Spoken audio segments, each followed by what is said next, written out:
between the contracting parties relating to the interpretation, application, or fulfillment of the present convention, including those relating to the responsibility of a state for genocide or for any of the other acts enumerated in Article 3, shall be submitted to the International Court of Justice at the request of any of the parties to the dispute. Ukraine and the Russian Federation are both parties to the Genocide Convention. Neither of them maintains a reservation to Article 9. Article 9 of the Genocide Convention makes the court's jurisdiction conditional on the existence of a dispute relating to the interpretation, application, or fulfillment of the convention. According to the established case law of the court, a dispute is a disagreement on a point of law or fact, a conflict of legal views or interests between parties. In order for a dispute to exist, it must be shown that the claim of one party is positively opposed by the other. The two sides must hold clearly opposite views concerning the question of the performance or non-performance of certain international obligations. To determine whether a dispute exists in a present case, the court cannot limit itself to noting that one of the parties maintains that the convention applies while the other denies it. Since Ukraine has invoked as the basis of the court's jurisdiction the compromissory clause in an international convention, the court must ascertain at the present stage of the proceedings whether it appears that the acts complained of by the applicant are capable of falling within the scope of that convention, ration materiae. Ukraine contends that a dispute exists between it and the Russian Federation relating to the interpretation, application, or fulfillment of the Genocide Convention. It maintains that the parties disagree on whether genocide, as defined in Article 2 of the Convention, has occurred or is occurring in the Luhansk and Donetsk oblasts of Ukraine, and whether Ukraine has committed genocide. It further argues that the dispute concerns the question whether, as a consequence of the Russian Federation's unilateral assertion that genocide is occurring, the Russian Federation has a lawful basis to take military action in and against Ukraine to prevent and punish genocide, pursuant to Article 1 of the Genocide Convention.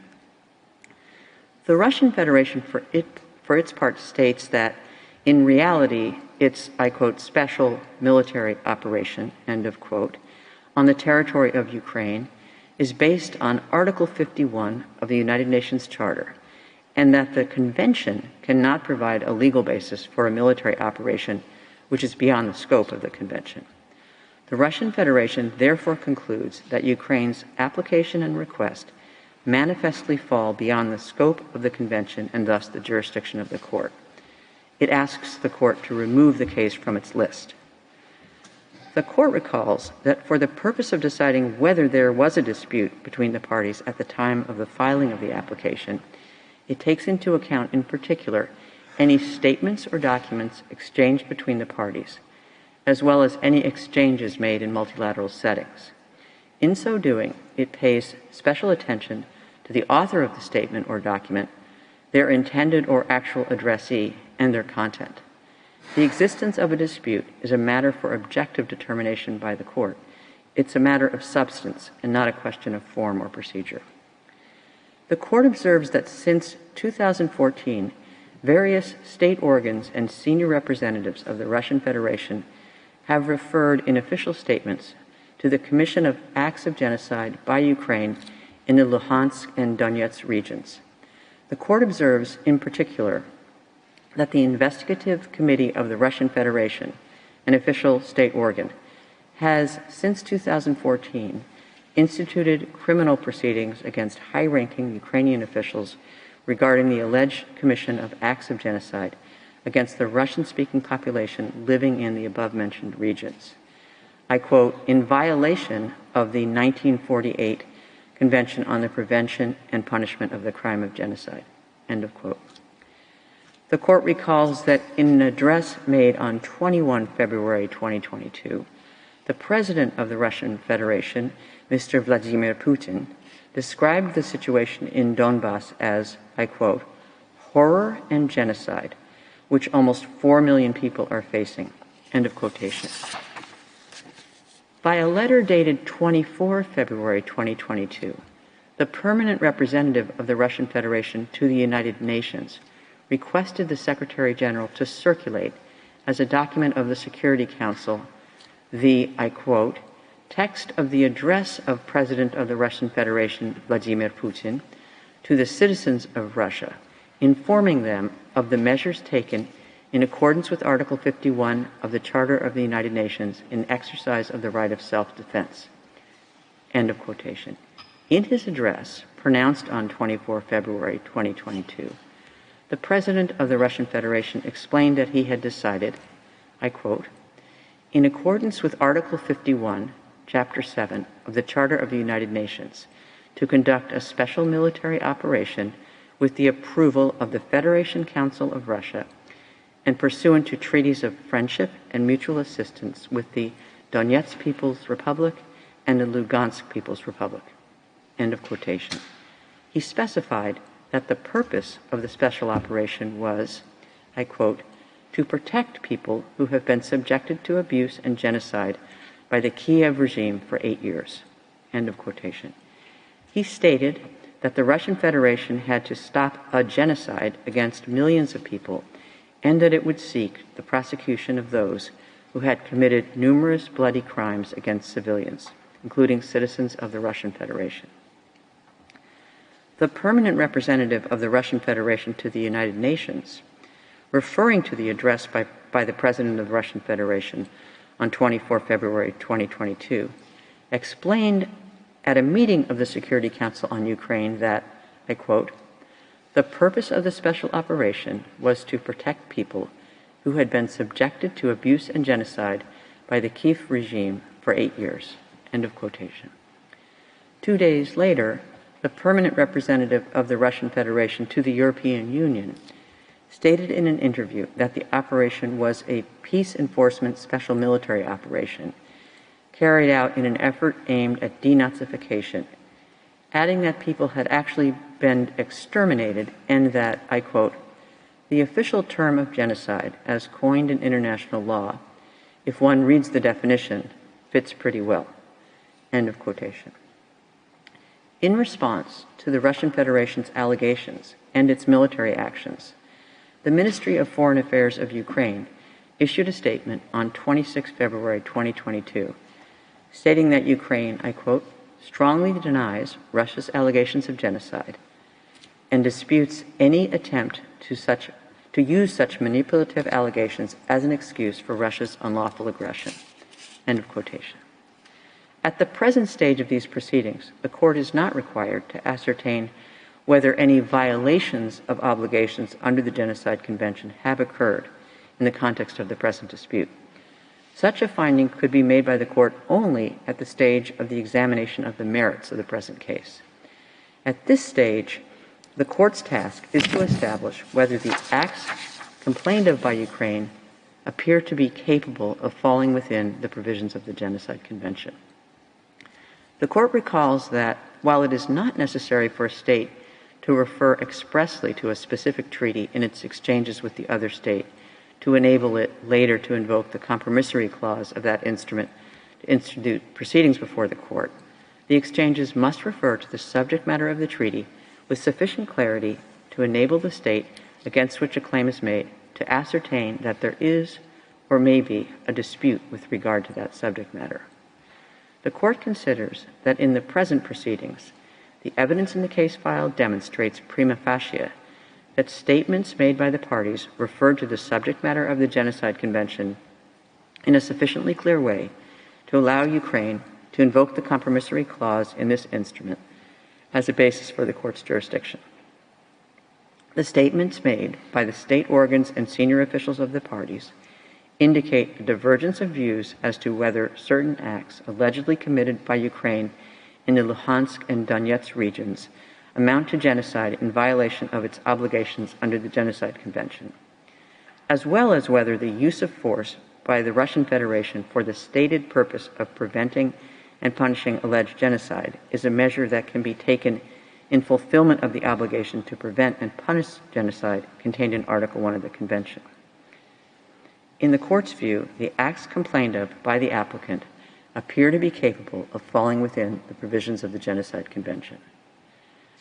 The court recalls the Russian Federation's assertion that its, quote, special military operation, end of quote, is based on Article 51 of the United Nations Charter and customary international law.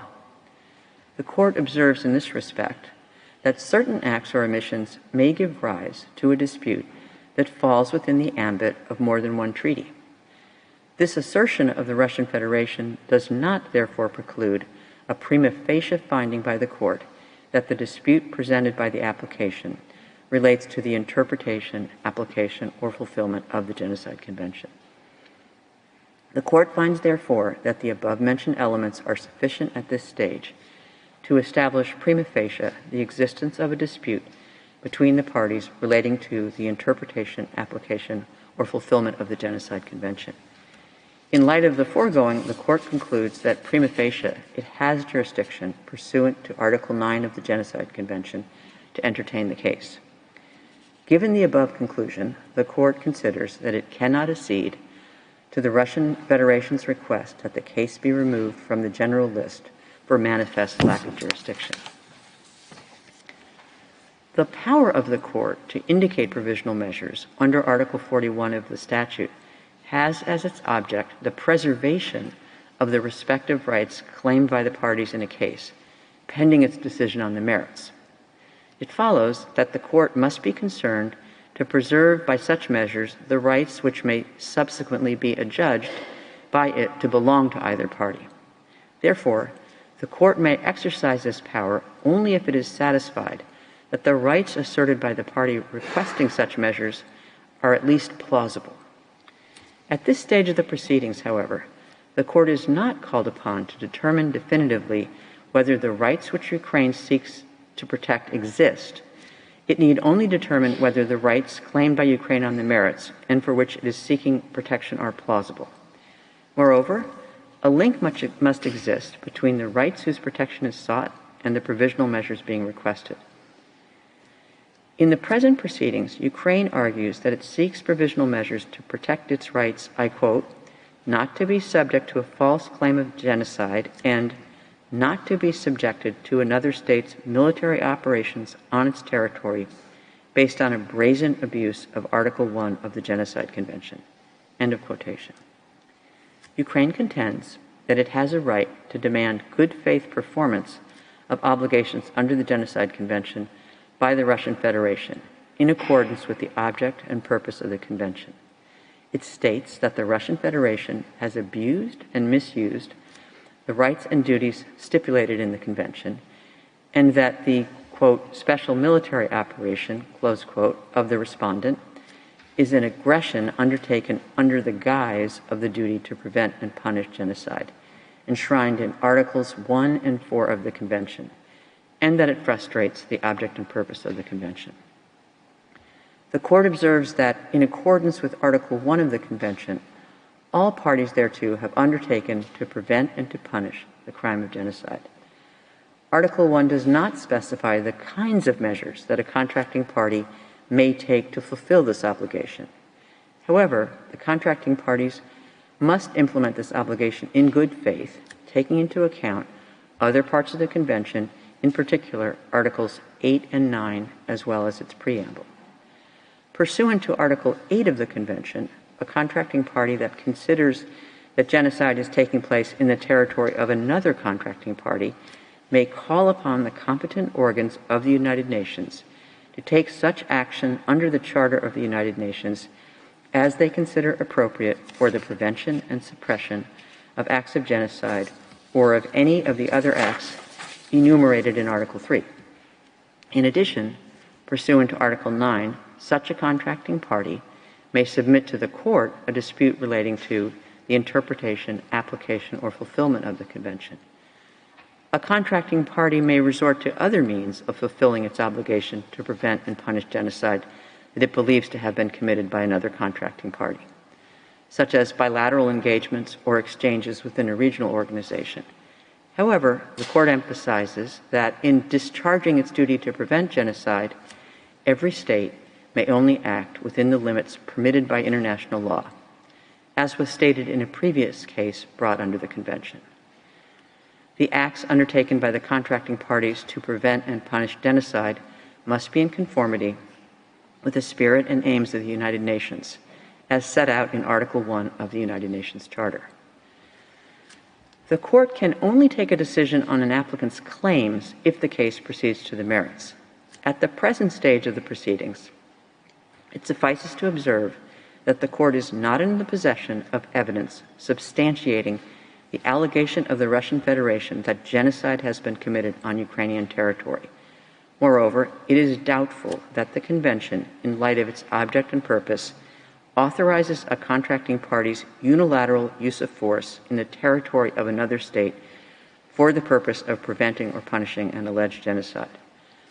Under these circumstances, the court considers that Ukraine has a plausible right not to be subjected to military operations by the Russian Federation for the purpose of preventing and punishing an alleged genocide in the territory of Ukraine. The court now turns to the condition of the link between the rights claimed by Ukraine and the provisional measures requested. The court has already found that Ukraine is asserting a right that is plausible under the Genocide Convention. The court considers that by their very nature, the first two provisional measures sought by Ukraine are aimed at preserving the rights of Ukraine that the court has found to be plausible. As to the third and fourth provisional measures requested by Ukraine, the question of their link with that plausible right does not arise, insofar as such measures would be directed at preventing any action which may aggravate or extend the existing dispute or render it more difficult to resolve, and at providing information on the compliance with any specific provisional measure indicated by the court. The court concludes, therefore, that a link exists between the right of Ukraine that the court has found to be plausible and the requested provisional measures. The court, pursuant to Article 41 of its statute, has the power to indicate provisional measures when irreparable prejudice could be caused to rights which are the subject of judicial proceedings, or when the alleged disregard of such rights may entail irreparable consequences. However, the power of the court to indicate provisional measures will be exercised only if there is urgency, in the sense that there is a real and imminent risk that irreparable prejudice will be caused to the rights claimed before the court gives its final decision. The condition of urgency is met when the acts susceptible of causing irreparable prejudice can occur at any moment before the court makes a final decision in the case. The court must therefore consider whether such a risk exists at this stage of the proceedings. The court is not called upon, for the purpose of its decision on the request for indication of provisional measures, to establish the existence of breaches of obligations under the Genocide Convention, but to determine whether the circumstances require the indication of provisional measures for the protection of the right found to be plausible. It cannot at this stage make definitive findings of fact, and the right of each party to submit arguments in respect of the merits remains unaffected by the court's decision on the request for the indication of provisional measures. Having previously determined that Ukraine can plausibly assert a right under the Genocide Convention, and that there is a link between this right and the provisional measures requested, the court now considers whether irreparable prejudice could be caused to this right and whether there is urgency, in the sense that there is a real and imminent risk that irreparable prejudice will be caused to this right before the court gives its final decision. The court considers that the right of Ukraine that it has found to be plausible is of such a nature that prejudice to it is capable of causing irreparable harm. Indeed, any military operation, in particular one on the scale carried out by the Russian Federation on the territory of Ukraine, inevitably causes loss of life, mental and bodily harm, and damage to property and the environment. The court considers that the civilian population affected by the present conflict is extremely vulnerable. The, quote, special military operation, end of quote, being conducted by the Russian Federation has resulted in numerous civilian deaths and injuries. It has also caused significant material damage, including the destruction of buildings and infrastructure. Attacks are ongoing and are creating increasingly difficult living conditions for the civilian population. Many persons have no access to the most basic foodstuffs, potable water, electricity, essential medicines, or heating. a very large number of people are attempting to flee from the most affected cities under extremely insecure conditions. In this regard, the Court takes note of the 2 March 2022 resolution of the General Assembly of the United Nations, which inter alia, I quote, expresses grave concern at the reports of attacks on civilian facilities such as residences, schools, and hospitals, and of civilian casualties including women, older persons, persons with disabilities, and children, recognizes that the military operations of the Russian Federation inside the sovereign territory of Ukraine are on a scale that the international community has not seen in Europe in decades, and that urgent action is needed to save this generation from the scourge of war, condemns the decision of the Russian Federation to increase the readiness of its forces, and expresses grave concern at the deteriorating humanitarian situation in and around Ukraine, with an increasing number of internally displaced persons and refugees in need of humanitarian assistance. End of quotation. In light of these circumstances, the Court concludes that the disregard of the right deemed plausible by the Court could cause irreparable prejudice to this right, and that there is urgency in the sense that there is a real and imminent risk that such prejudice will be caused before the Court makes a final decision in this case. The Court concludes, on the basis of all of the above considerations, that the conditions required by its statute for it to indicate provisional measures are met.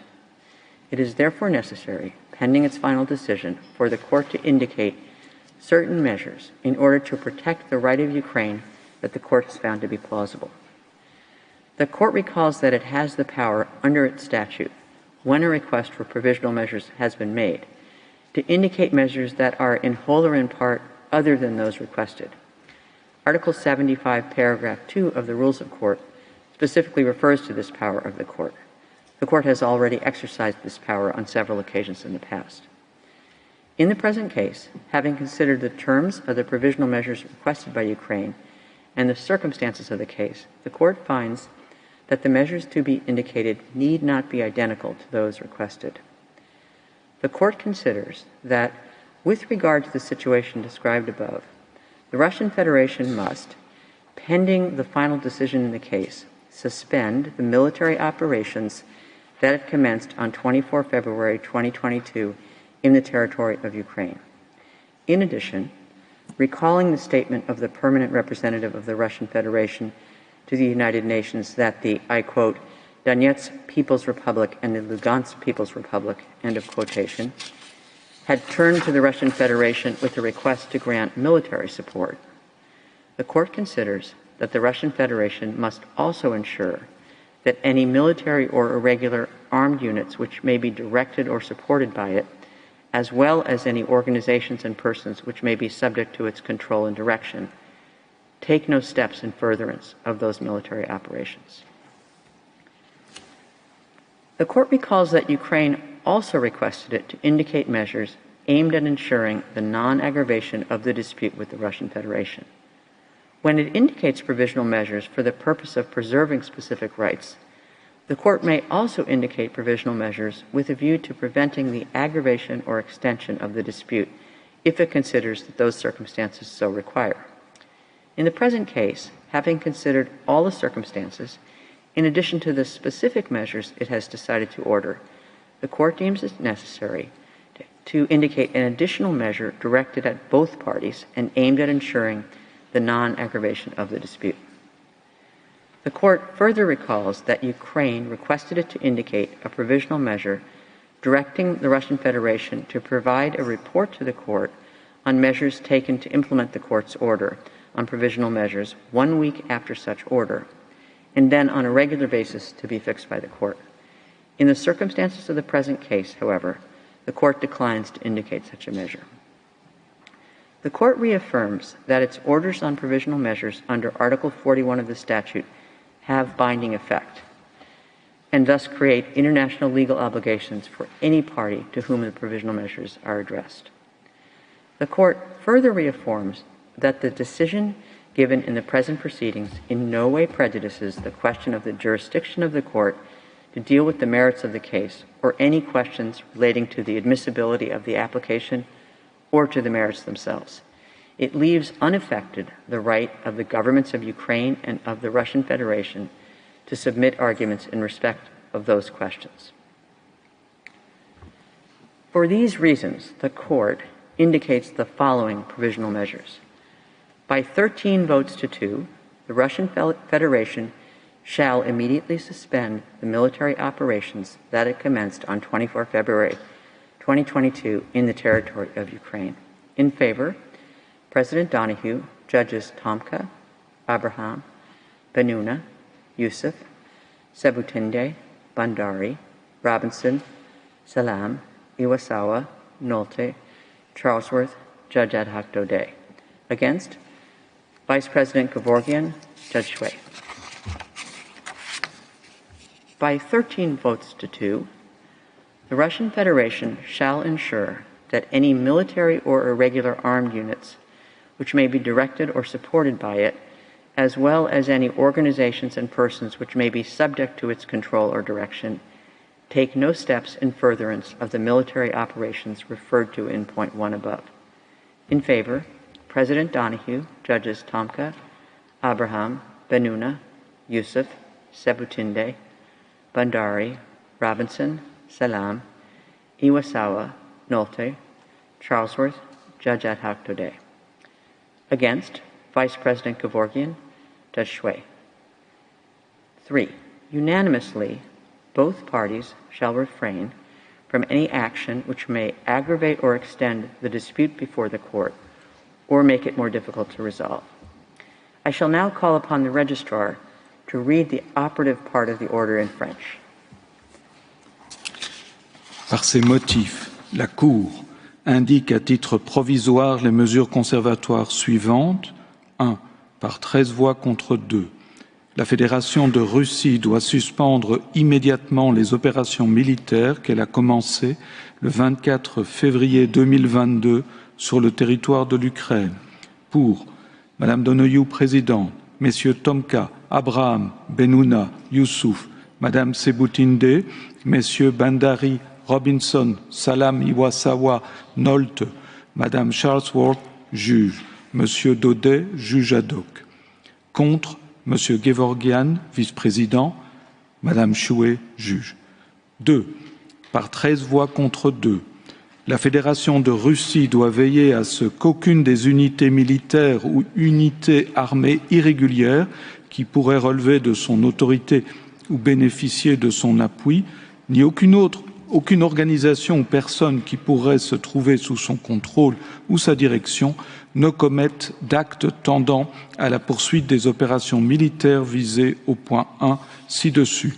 Pour Madame Donoghue, présidente, Messieurs Tomka, Abraham, Benuna, Youssouf, Madame Sebutinde, Messieurs Bandari, Robinson, Salam, Iwasawa, Nolte, Madame Charlesworth, juge, Monsieur Daudet, juge ad hoc. Contre, Monsieur Gevorgyan, vice-président, Madame Chouet, juge. 3. À l'unanimité, les deux parties doivent s'abstenir de tout acte qui risquerait d'aggraver ou d'étendre le différend dont la Cour est saisie ou d'en rendre le règlement plus difficile. Vice President Gevorgyan appends a declaration to the order of the Court. Judges Benuna and Shui append declarations to the order of the Court. Judge Robinson appends a separate opinion to the order of the Court. Judge Nolte appends a declaration to the order of the Court. Judge Ad hoc Daudet appends a declaration to the order of the Court. The text of the order is available from today in typescript. It will be available shortly on the Court's website. The printed text will be available in due course. As the Court has no further business before it today, I declare the sitting closed.